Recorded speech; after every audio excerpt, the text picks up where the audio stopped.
po ay si Ashley Kennedy nang magbibigay impormasyon tungkol sa lalawigan ng Palawan.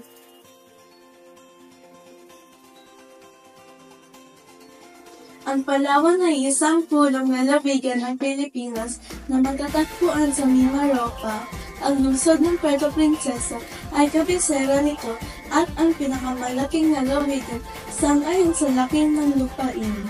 Lumabaktas ang mga pulong Palawan mula sa Mindoro hanggang Borneo, patungong Timog Kanluran. Matatagpuan ito sa pagitan ng Dagat Timog, China sa Hilagang Kanluran at Dagat Sulu sa Timog Silangan. Nasa tulog ng bahaghari, kaya't isang libong kulay nangangakit kumakaway. Piliin mo rin ang Pilipinas, kapulo ang kwintas ng pela. Ang mga destinasyon: Puerto Princesa, El Nido, Coron, Balagbak.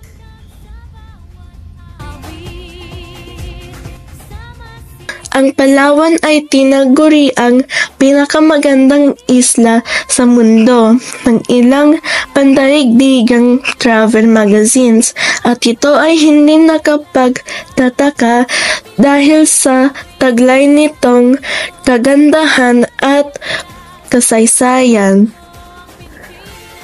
Ang probinsya ay mayaman hindi lamang sa likas na yaman, kundi pati na rin sa kultura at kasaysayan. Ang bawat bahagi ng Palawan ay may natatanging kwento at atraksyon na dapat tuklasin. Narito ang mas malawak na paglalarawan ng mga aspeto nito.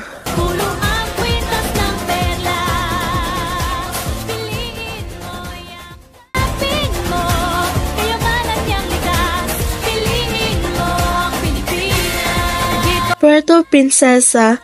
Bukod sa Subterranean River, ang Puerto Princesa ay tahanan ng Honda Bay, isang popular na destinasyon para sa island hopping. Ang mga isla tulad ng Cowray Island at Starfish Island ay kilala sa kanilang puting buhangin at malilinaw na tubig. Ang Iwahig Penal Colony ay isa pang natatanging attraction, isang open prison na nagtataguyod ng rehabilitasyon sa halip na parusa.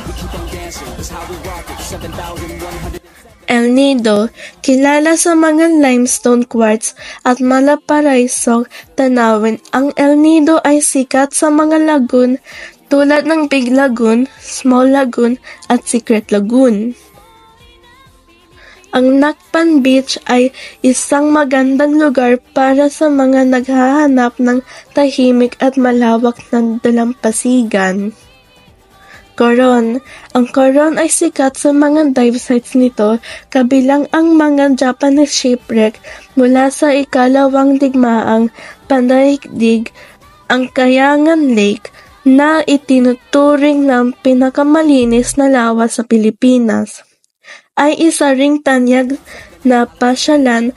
Ang Makinit Hot Springs ay perpekto para sa mga naghahanap ng pamparelax na karanasan. Balabac. Ang Balabac Group of Islands ay isang paraiso ng hindi pa nadidiskubreng kalikasan, kabilang ang nakamamanghang punta si Baring at Onok Island. Kultura at kasaysayan. Ang Palawan ay may makulay na kasaysayan na binuo ng iba't ibang impluwensya mula sa mga katutubo, Kastila at Amerikano. Ang Tabon Caves na may matatagpuan sa Quezon ay tinatawag na Cradle of Philippine Civilization, kung saan natuklasan ang mga sinaunang labi ng mga tao sa Pilipinas. Ang mga katutubong Tagbanua, Batak at Palawan ay patuloy na namumuhay ayon sa kanilang tradisyonal na paraan ng pamumuhay. Mga festival, Maragatan Festival. Ginaganap tuwing Hunyo, ipinagdiriwang nito ang pagkakaisa ng mga munisipalidad ng Palawan. May parada, cultural show at street dancing. Pagkain at pasalubong.